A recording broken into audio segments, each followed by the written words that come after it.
And welcome, everyone, to another edition of Steer the Line here on, Steer the Line. We're on Facebook, we're on Twitch, we're on all kinds of stuff right now, including a couple minutes away from being live on KMET 1490 down in Southern California. So we'll be jumping into that in just a few moments. But before we do, want to say hello to Loud Esmond. And, 1 minute. Oh, you know what? Look at that. Rocky finally showed up, so Rocky's here with us. And we got special guest Nick Smith from the Snoqualmie Sportsbook, and we're going to be talking to him as well today. So we got some interesting topics, some news this week as training camps have opened, some contracts have been signed, some guys have already been put on the PUP list. So we're going to get into all that in just about a minute or so, I guess, here. And Rocky is going to be going to Rams training camp for us over the next 2 weeks and reporting live on a couple of Fridays from Rams training camp, hopefully getting some interviews with some key folks. And Rocky, excited about going to training camp? Yeah, I almost made it down 30 there seconds. today. I'm going to get down there today, but, there just wasn't that much going on. The rookies are there today. The vets show up on Tuesday. I wanted to interview Logan Bruce first. I could have done that today, but I'm just going to take that, I think, and slide it into the And show then later. we're working on. Here we go, Jeremy. Here we go, live. Expressed are those of the program producer and are not endorsed by this station. Opinions expressed are not necessarily those of radio station KMET, its management, employees, or affiliates. What's happening, football fans? It is time to steer the line. Touchdown! With your host, Loud Esmond and Jeremy James. For the best takes in NFL and football betting, fantasy football, and the latest news, get ready to steer the line.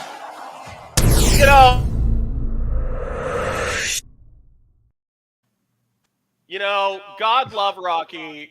Even when he's not coming to us from his house in Costa Rica, where he has the excuse that, the network kind of comes and goes, he still manages to find a way to sort of be the wandering schmoo of the Steer the Line show.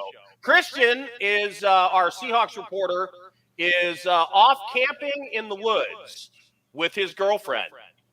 So I'm just going to leave that right there and get right to the sports.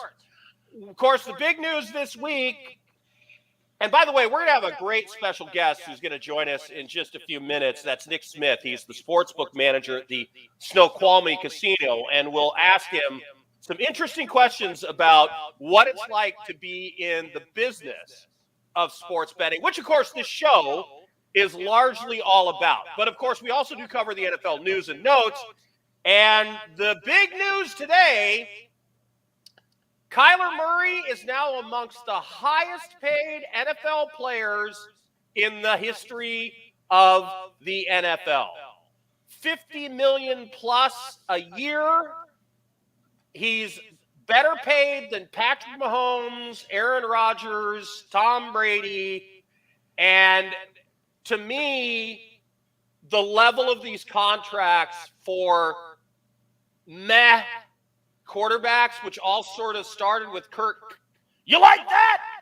Cousins, is getting completely out of hand. Rocky, I'm going to flip to you first. Is Kyler Murray with $50+ million a year? No.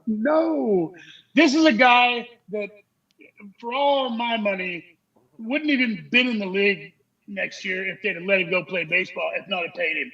He doesn't want to get hit. This is all he needed was like $160 million guaranteed to lay down. This guy is not going to perform.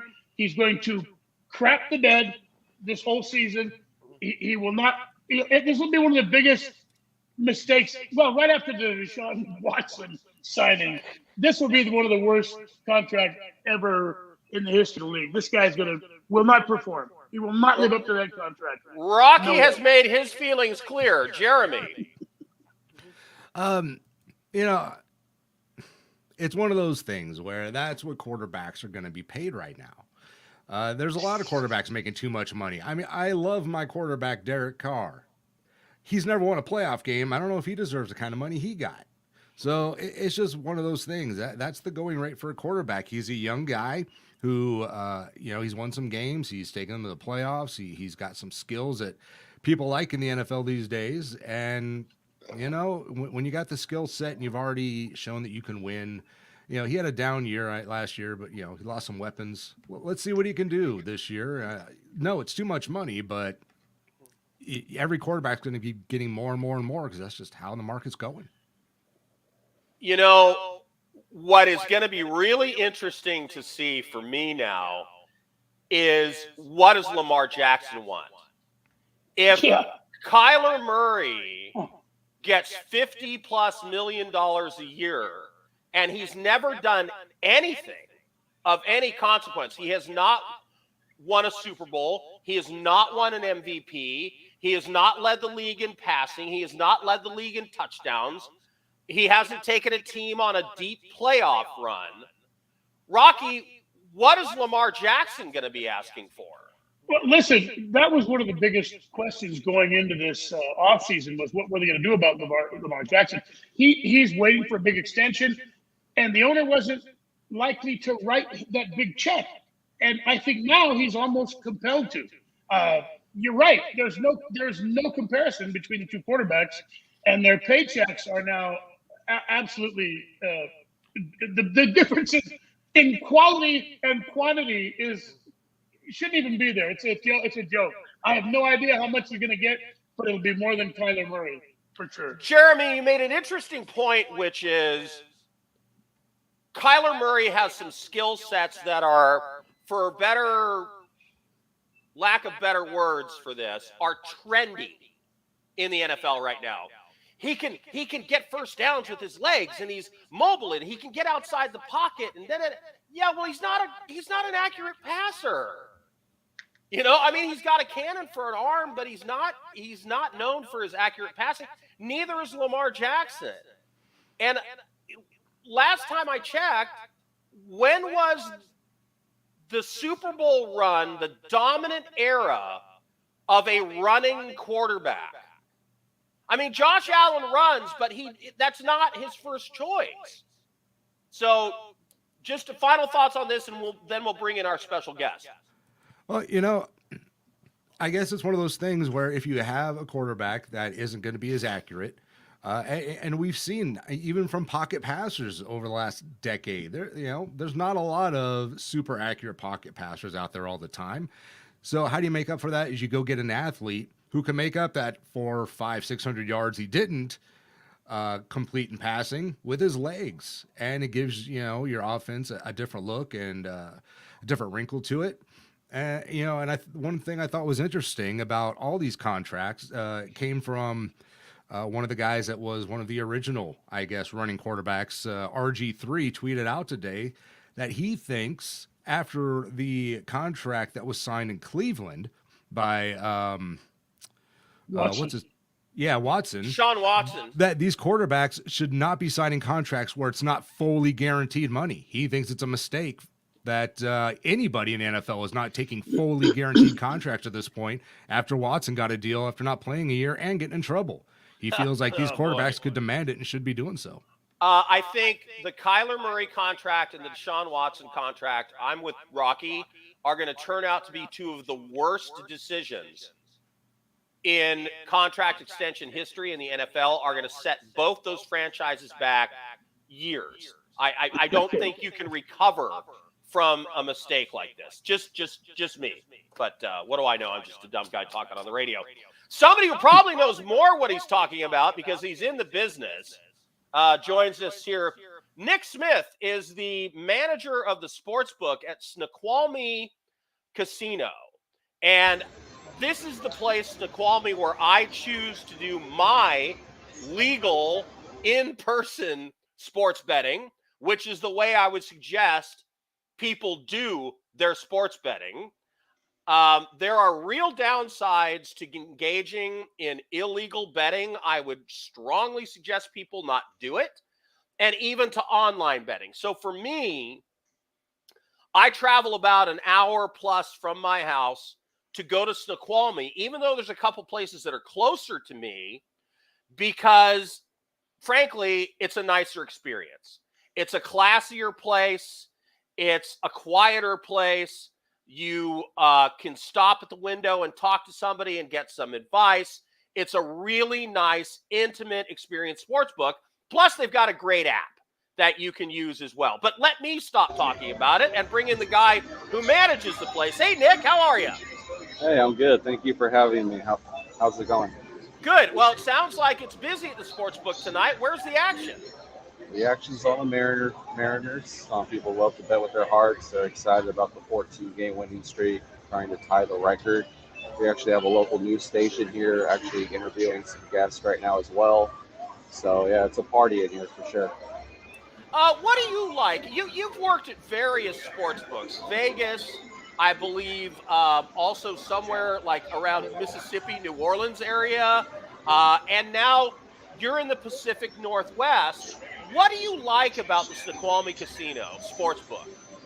I think my favorite thing is something I was able to take with me from like Mississippi was that like Southern charm, and we were able to deliver that here at this sports book. It's kind of an intimate setting. We're able to really enjoy the games with our guests, and I get feedback all the time from our guests saying that they've been to the other sports books, and this feels like more like home. It's more of a home setting. It's just a really relaxed, fun atmosphere. Well, I'll tell you, my take is there's a better class of bettor at your sports book than some of the others that, it's like the difference between Rocky. You remember Hollywood Park versus, are you muted, Rocky? Briefly, yes, no. Okay, so it's to me the difference between Snoqualmie and some of the other sports books is it's the difference between Old Hollywood Park and Santa Anita when it comes to horses, right? Right. You know what I mean? Santa Anita was class. It was white tablecloths and great food, and that was what it was known for, and the beautiful backdrop. And Hollywood Park was like guys with short cigars in their mouth and, $4, dollar hot dogs. The real degenerate gamblers were Hollywood exactly. Park. Hollywood Park was that place. Now, I'm not going to name any names, but there's another casino also close to Seattle that is sort of the Hollywood Park of the sports books, and I wouldn't suggest people go there. I'm just saying. Nick, you're new to the Pacific Northwest. What's the bettor like here? Are they different than Vegas and other places? I would say there's a lot of soccer interest here. Sorry about that. Yes, walking by. Yeah, there's a lot of soccer. There's a lot of soccer interest here. And it's not just MLS. We get a lot of action on the Premier League, and then people actually favor college basketball more here than they do pro basketball.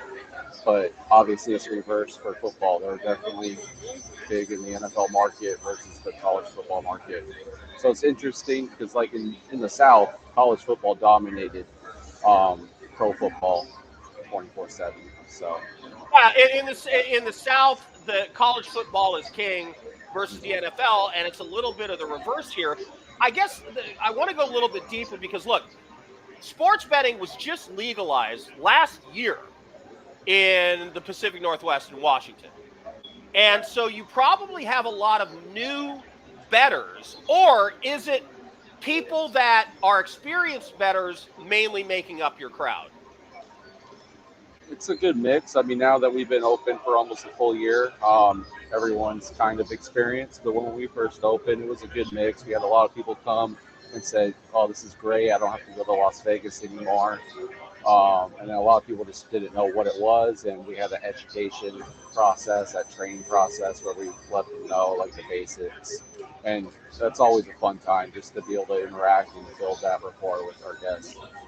Do you think there's an opportunity to grow the number of sports bettors? There's a ton of people that play fantasy football that I bet have never put a bet down on a money line or on a point spread. What do you think about that, Rock?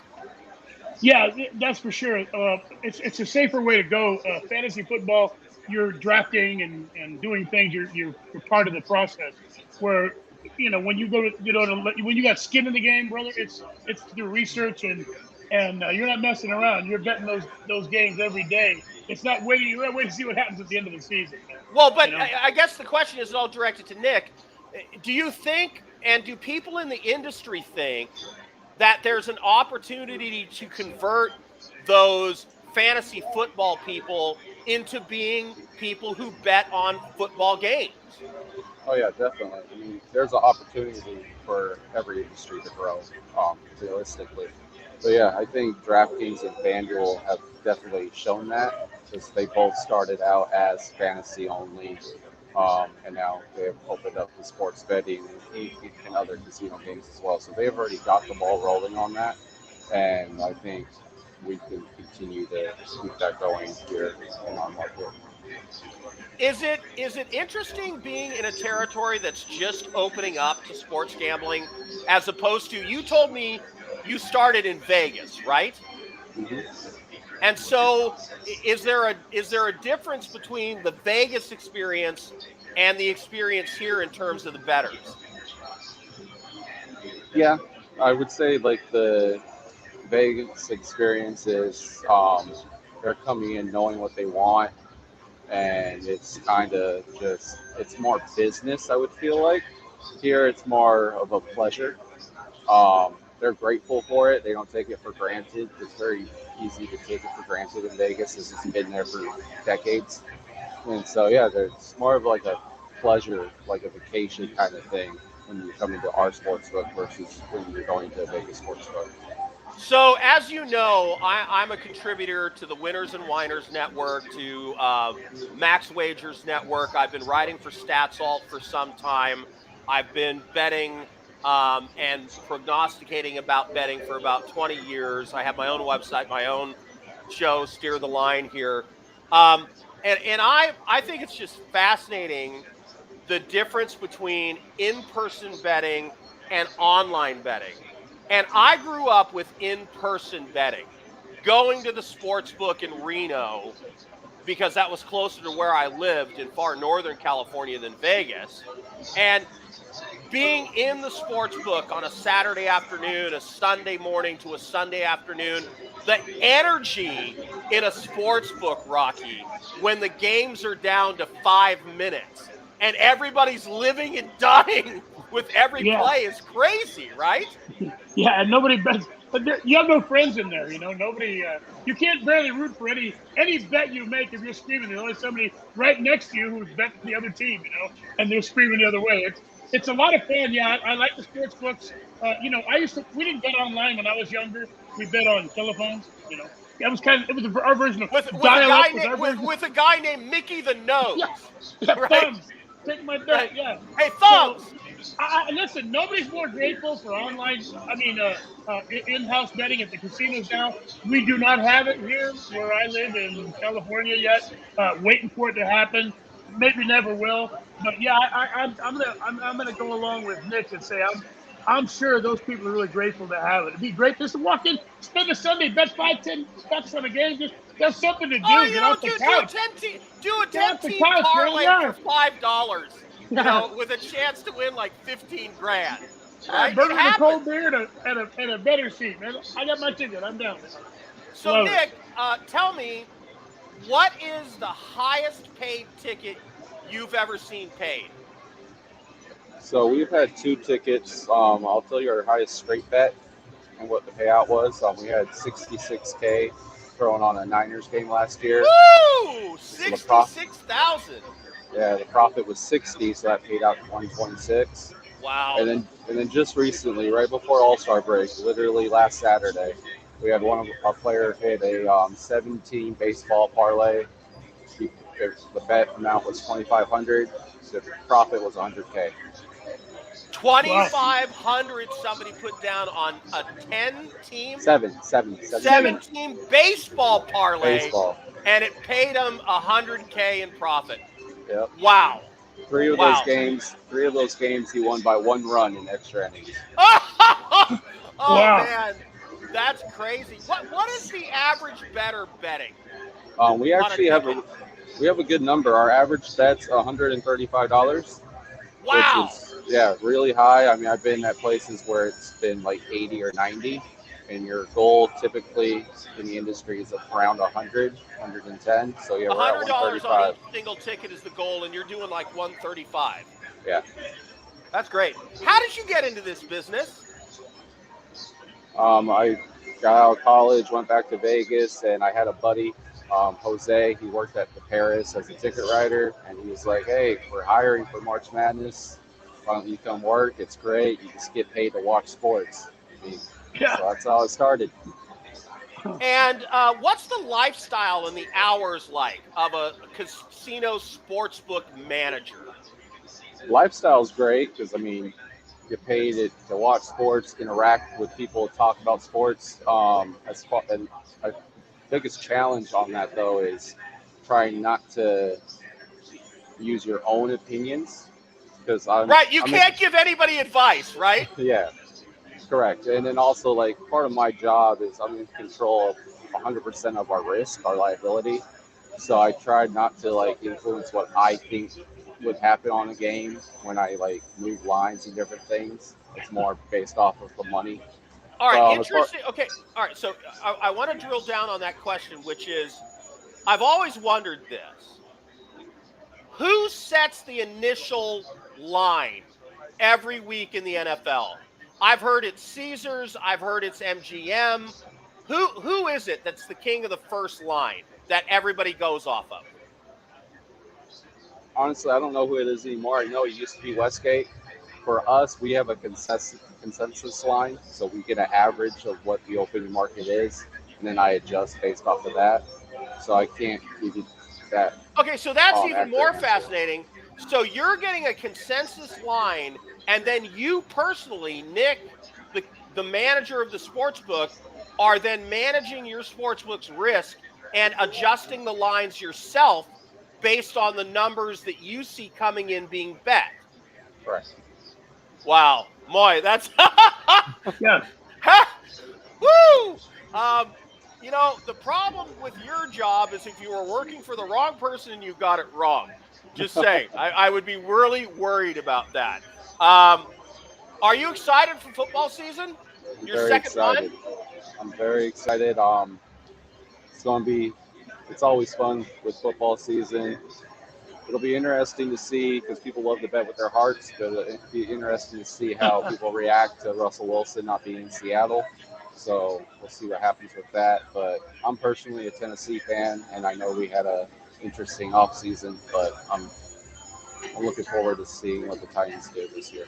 By the way, I will say, I am high on the Seattle Seahawks beating the Denver Broncos when they come to town in that Good first one. game. Okay, In that first game, I expect a money line ticket on that. right? And then the other one is I believe Tennessee is going to be better this year than they were last year. Because They were pretty good last year. well, the two receivers they had, Julio Jones was finished, and the other guy that they let go, you don't let your girlfriend go if you don't really want her. And so when you let a player walk away, which is the same thing I look at with Seattle, a lot of teams that, a lot of times teams that let a player go, they know something everybody else doesn't because they see them every day. So Well, they knew they were going to get Bobby Trees from the Rams, man. well, there you go. That's a huge upgrade. Nick, plug the Snoqualmie Sportsbook for us in 60 seconds or less.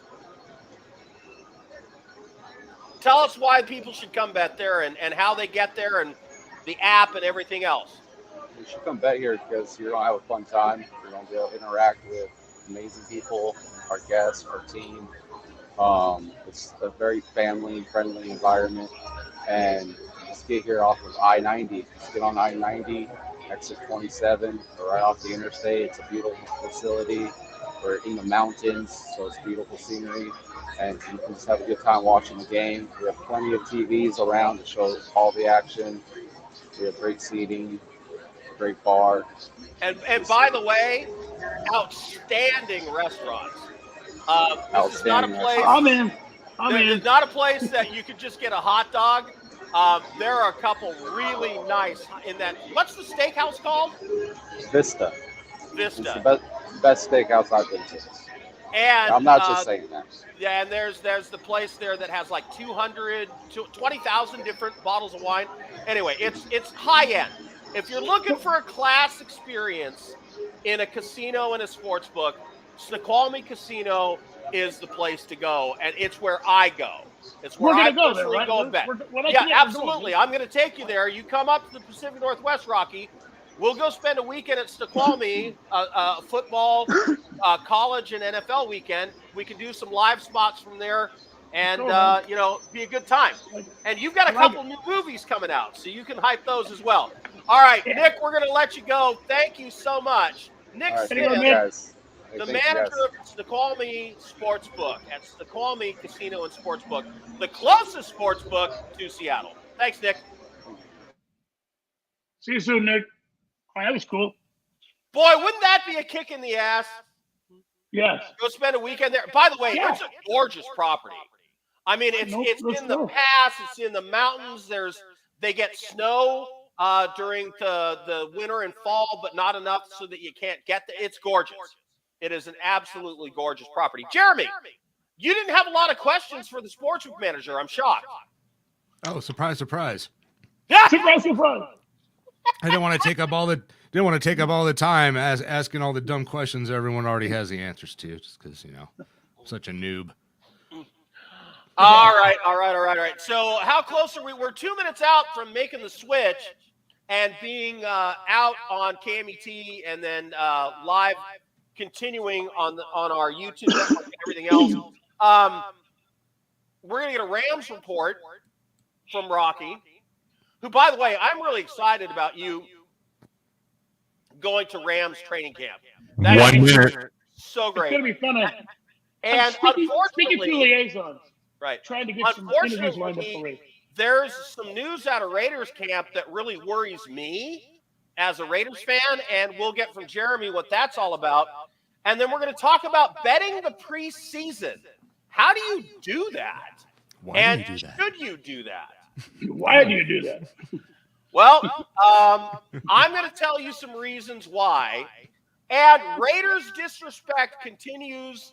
And UCLA and USC are saying they're going to the Big Ten. It's impossible for UCLA because under California state law, and I will explain why.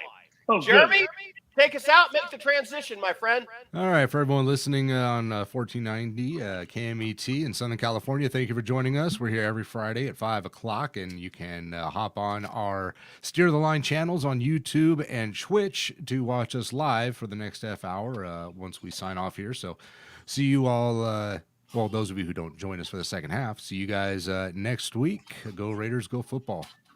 Go Rams! And there we go. We are out on KMET and live here still on YouTube and Twitch on the Steer the Line channel.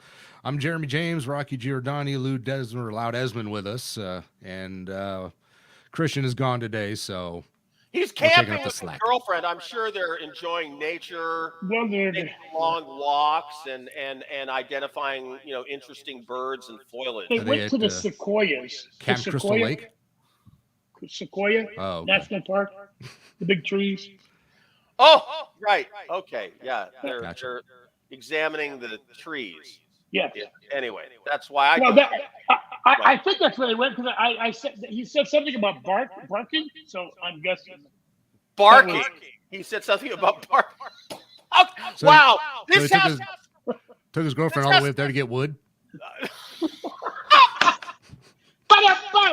Oh no! Sorry. Jeremy comes in. He took her to camping to get wood. Mark the day the time Jeremy made a joke on the air. Mark the day the time, buddy. We're off the radio station, so we can get away with it now. Jeremy just made his first really off-color joke on the show ever, which is great. It was right there. Sorry. It is. Low-hanging fruit. How could you miss it? It's low-hanging July fruit, 22nd, so to speak. 5:31. Way to go, Jeremy. All right. Can't do that on AM. Yeah, Lou, baby. All right. Let's get into it, man. Wow, there's a bunch of stuff going on. I know, what? right? I'm going to mute myself and go to the Rams report with Rocky. Okay, well, listen. First of all, this is a Rams report is coming up, but really quickly, everybody's saying that Devontae Adams is the best receiver in football. Stop it, you Raider guys. Cooper Kupp won the Triple Crown. Second, his receptions, touchdowns, and receiving yards were second in the history of the NFL. He was the NFL Offensive Player of the Year. Devontae Adams didn't even get one vote, so just stop it. Maybe Devontae Adams will be the best receiver in 2022, but he is not the best receiver today. In 2021, Cooper Kupp was, okay? All right, enough of that. Training camp has started. The veterans show up on Tuesday. The rookies are there. Really wanted to be there and interview some of those guys. I've been talking to some of the Rams through liaisons and getting questions. Really excited to get down there. Right now, though, okay, everybody knows Jalen Ramsey is on the PUP list right now. He can't play, but he'll be fine by game one. Okay, by week one. Sorry. The biggest problem Rams have right now, the most fun thing going on in the Rams training camp right now is the battle for the second safety spot. Now, we all know, sorry, Luke, Jordan Fuller played great last year in the safety spot, and Taylor Rapp was there. We all saw him propose to his girlfriend. I don't think Taylor Rapp is going to be our starting safety this year. There are just too many guys around that are playing that much better. I think Jordan Fuller, she's the top of the line. He's going to be great. And I'm looking for Nick Scott to take that spot away. And him and Nick and Taylor Rapp are really battling for that spot right now at training camp. This is what's going on at Rams camp. These guys, there's a lot of, they got to make that 53-man roster. And they had to go deep into their roster last year because of injuries. Injuries just decimated them at the safety position. They had to go up and get Chris Weddle, who had already retired. Eric Weddle, I'm sorry, who already retired 2 years ago. He comes back and wins the Super Bowl. By the way, I was begging the Raiders to pick up Eric Waddle when he was being released by San Diego like 6 years ago. Yeah, and they didn't do it, so it just drove me crazy. Yeah, so well, now Weddle swears he's not coming back no matter who calls him. And they had injuries last year. And so does Rob Gronkowski. Yes, he says he's not coming back. He'll answer the phone if Tom calls, but he won't come back. So Nick Scott, I think, is going to take that spot. Why? Taylor Rapp, Nick Scott, both good safeties. They're both competent safeties. But Nick Scott has been more valuable on special teams, and just because of that alone, and Taylor Rapp makes $2.9 million this year. If they cut him, they save $2.5 million, and they really need to go out and get a third receiver. LBJ is still out there. We don't know what's going to happen.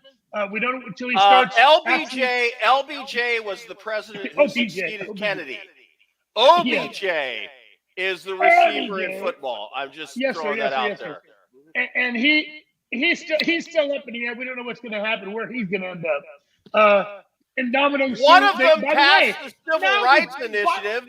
The other one is a good receiver in the NFL. My favorite running back is George Washington. Yeah. Hey, Bobby Brown gets suspended for PEDs, and now they got Bobby Brown is a jazz musician. Bobby Brown was a. They're also one that plays football. Brown's gone. He's getting suspended for. He's the hardest working man in show business. That's his prerogative. Yeah. That is his prerogative. Yeah. So now they're talking about Sue. I don't think Sue's going to happen. They have too many guys that are second-year guys, but now they have a problem at defensive tackle. Okay, you're now droning on. You are now officially droning on about the Rams. Okay. So I'm going to they're my team and go to Jeremy. Okay, so the last 30 seconds I heard blah blah blah blah blah blah blah blah. Please drone on about the Raiders. Raiders. Throwing it out there. So Jeremy, some news from Raiders training camp. Hate the Rams. That worries me. One of the places that the Raiders were the weakest going in to this season was interior defensive line. And I know they're going to a 3-4, and Crosby is great, and the guy they brought in from Arizona is great. Jones. Chandler Jones. That's all wonderful. But the interior defensive line was not great, and now it seems like almost the entire interior defensive line is on the PUP list. Can you explain or tell everybody what's going on? Yeah, not sure why there's so many injuries on the defensive line right now, but yeah, recently over the last couple days as camp has got going. Yeah, defensive tackle Vernon Butler, Jonathan Hankins, and Bilal Nichols, who they signed a free agency as well, all on. Well, Hankins and Nichols are on the PUP list. You got Butler on the non-football injury list. Yeah, so they don't have a lot of healthy bodies from guys they're planning on, probably relying on this season as camp starts. You do have the third or fourth round rookie. I forget which round they picked him up, but they have that defensive tackle who is healthy, so he's going to get some extra playing time in training camp. That's not a bad thing. But there is still interest in Ndamukong Suh out there, from what I understand, on both sides. They're still talking. And with these kind of injuries, if they can get Suh in there for training camp, I might be something they're really considering doing. They freed up a couple extra $1 million by restructuring Denzel Good's contract, so he's going to be making just a little over. Well, and the Raiders already had $21 million available in cap space still, which is when the last couple of weeks I've been telling you as a Raiders fan, I'm really frustrated that they haven't already addressed bringing in somebody on the offensive line who can play right tackle and somebody on the defensive line who can be in an interior run stuffer. Yeah, and that's where someone like Suh would come in on the defensive side. On the offensive side, you're this late into the, off season, getting into training camp. You might find some guys who are serviceable, maybe some depth that get cut over the next few weeks or closer to the season, but there's just not a lot out there as far as picking anyone up, even with that money they have. Not entirely sure what they plan on doing with all that money, but the fact that they're sitting on about $22 million makes me think they have something in mind. I think when it comes to Suh, they're waiting until they're the last team that can sign him so that they can get a real cap-friendly deal from him. But I'm worried that they're going to wait too long and somebody else is going to have an injury or something. Look, if the Raiders don't shore up the interior defensive line, that's a massive problem. Well, Yeah. I know they have some guys injured at the start of camp, but they did address, that in free agency and in the draft. Like I said, they got the young guy in the 4th round, Bilal Nichols out of Chicago. I know he's on the PUP list right now, but I'm sure he'll be there by the start of the season. Vernon Butler, they've got some guys there, and bringing in one more guy, maybe someone as talented as Suh, would really be what they need to kind of shore it up. But I'm not too concerned with it at the beginning of training camp. These guys are going to get healthy and they're going to get on the field. Should be, because that was their weakness last year. I mean, No. The weakness last year, the Raiders were good against the run last year. We sucked against passes 8 to 10 yards or longer. They were second from last in yards per game given up. Because we couldn't stop the passing. In turnovers. We couldn't stop the passing. That has been the problem. We have a strong safety and a free safety who are better against the run than the pass, and we had liabilities at corner. Now, that's been addressed by Rock Ya-Sin coming in and Anthony Everett and Jeremy. Who's the other guy that's going to start? Nate Hobbs? It could be Nate Hobbs. Could be Mullen. But Mullen is on the PUP list too. Yeah, he is right now. He's coming off an injury from last season, though. But Hobbs, that guy, he's probably going to stay in the slot. But if he can step up his game even more, he could be one of the outside guys. He played great last year, especially in the last 6 weeks of the season for a young rookie drafted in like the 5th round. All right. Everybody's Let's so start- excited. Injuries are already happening.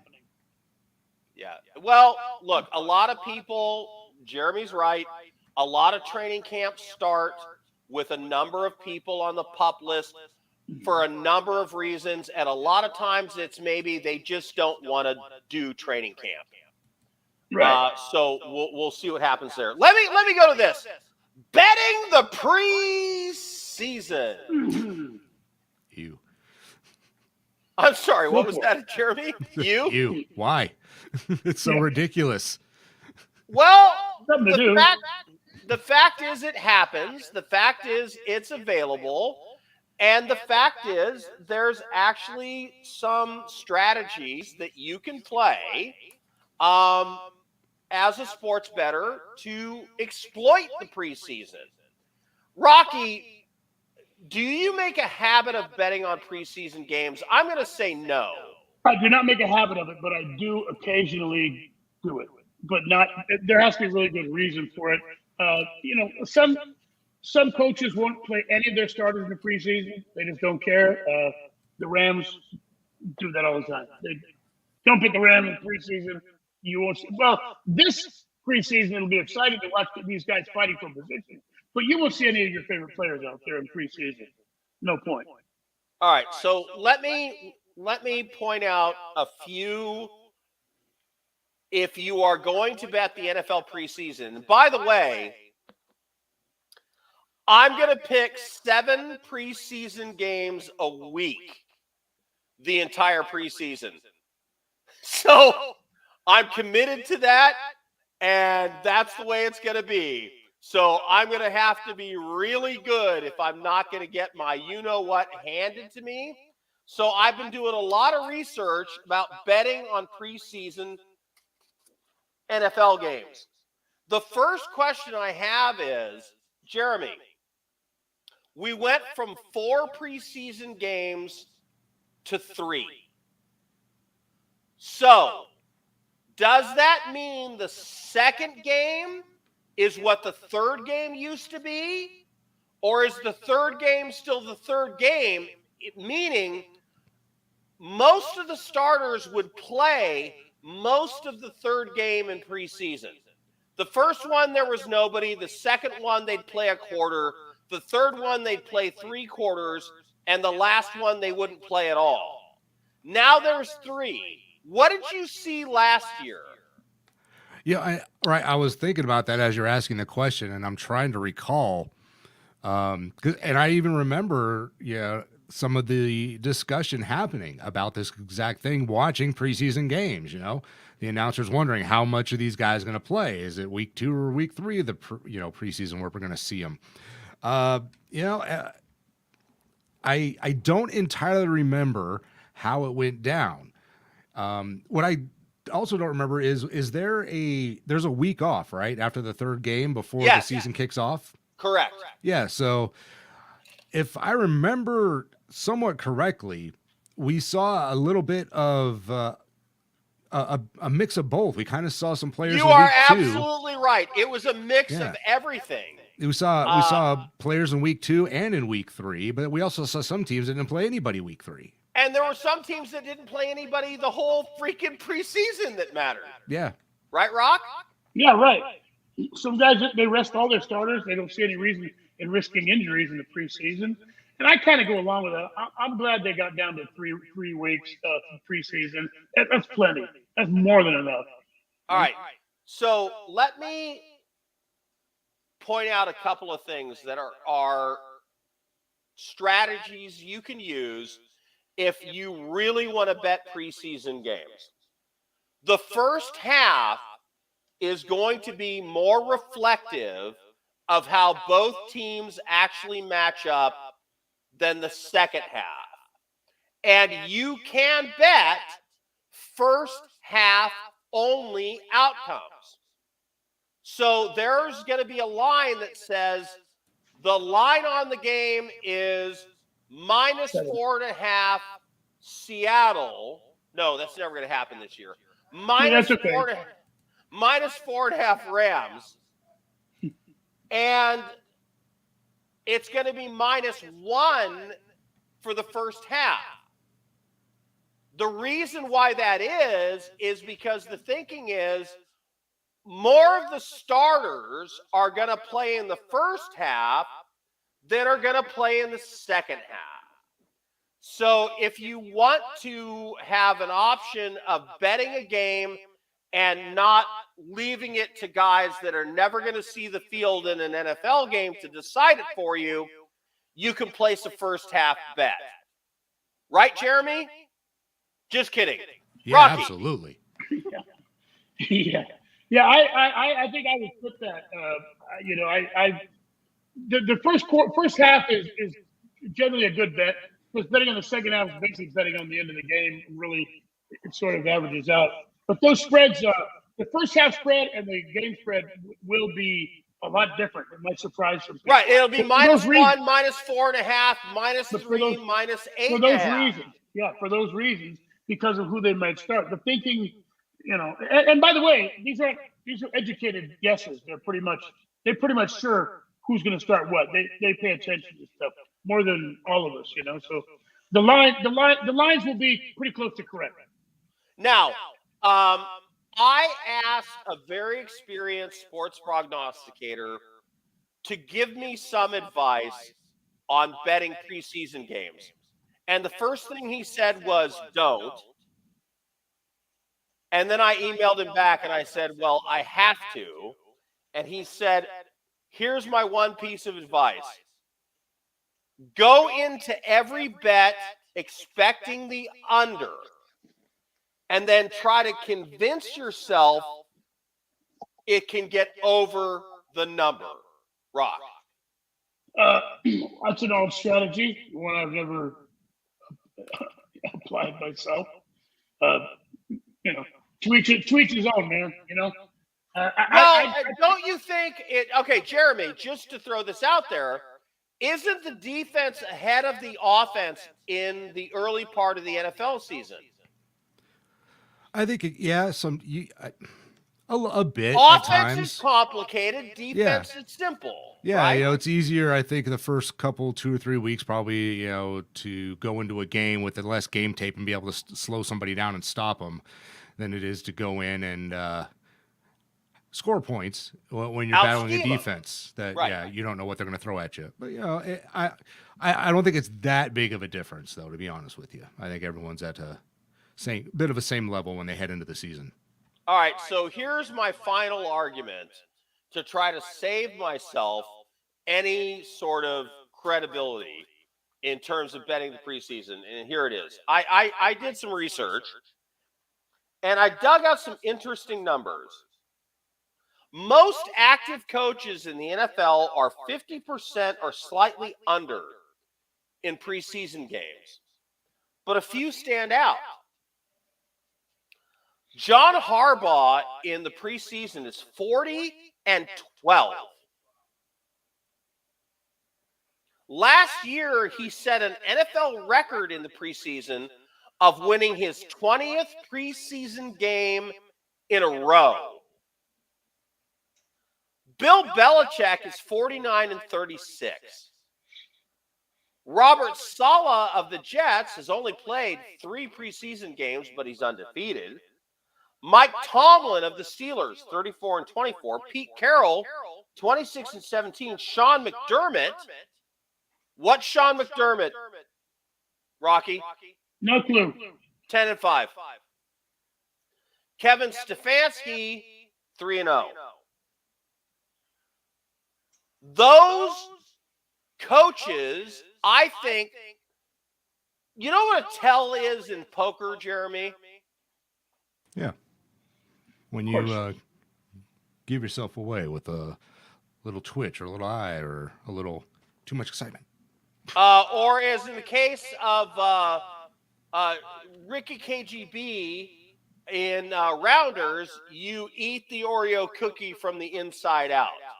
So, in the case of these coaches, Harbaugh, Belichick, Saleh, Tomlin, Carroll, McDermott, Stefanski, these are guys that have good teams that I think philosophically believe winning leads to winning. And they don't like to lose. So I would favor them in preseason games? Rocky. Yeah, some guys will get a few of their starters out there to knock the rust off them. But more importantly, what guys like Tomlin and Harbaugh are doing, you'll notice that they're not being quite as conservative. They're actually going into their playbook. The Rams will not show you anything in their playbook, and you won't see any of the starters. Don't even bother. Not going to happen.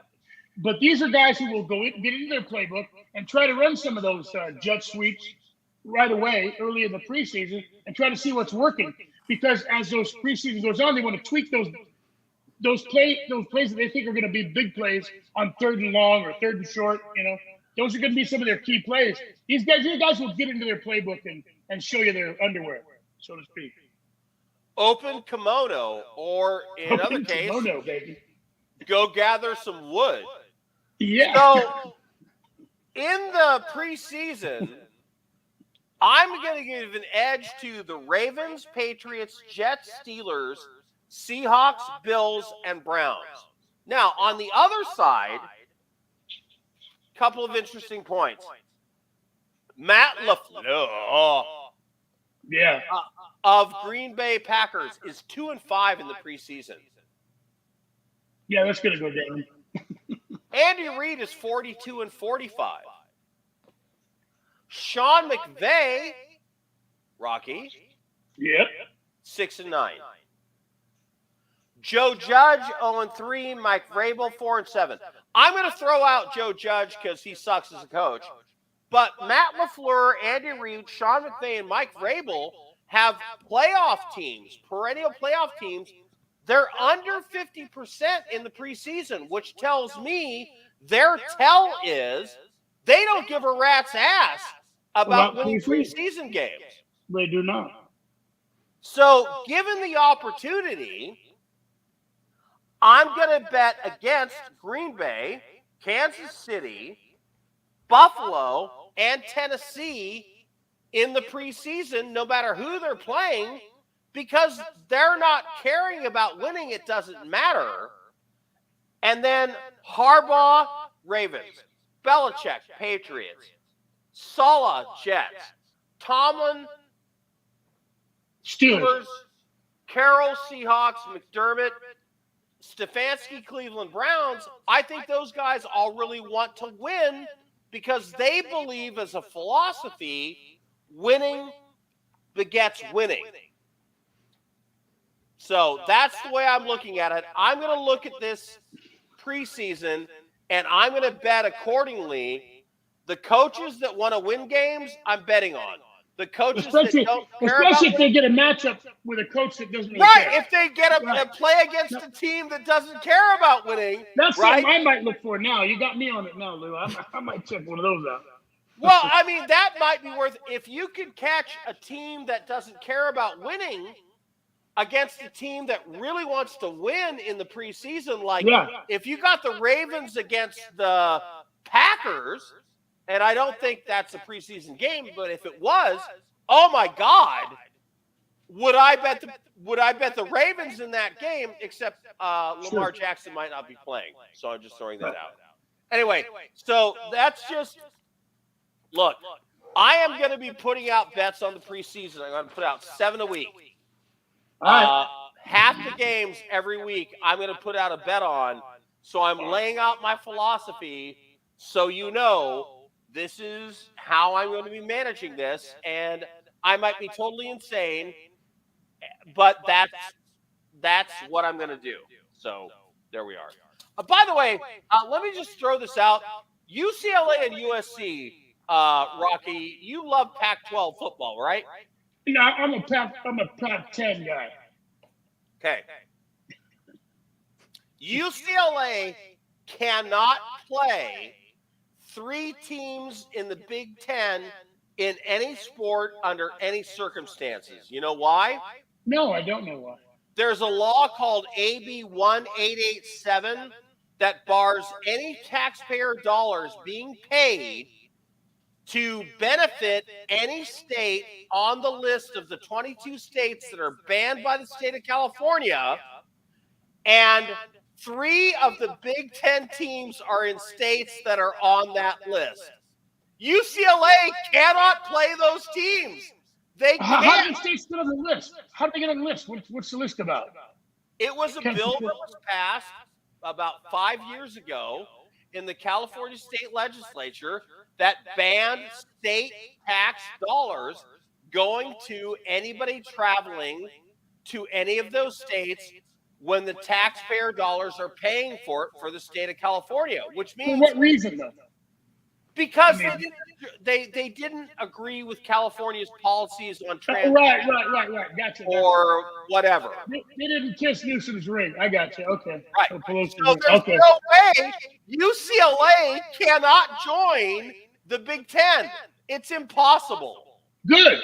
because I was tax against it dollars cannot be used for them to go play games against those teams. It's impossible. It's against the law in California. I don't know who didn't think this through, but yeah, I did, and that's just me. By the way, there was a guy, Bill, whatever his name is, who on ESPN Plus put out a list of the top skill set teams in the NFL. He ranked the Raiders like in the bottom third. And I'm just wondering, does he not understand that they have the number one receiver in the NFL? They have a top 3 tight end. Number 2. They have the number 3 or 4 slot receiver. They have a top 10 running back, and they have a top 10 quarterback. Jeremy, is that just Raider hate on steroids? Yeah, it is. And, I'm just kind of used to it at this point. You know, especially going into this season, there are people who are completely on board with the Raiders, and there are people who think they're going to be as terrible as ever.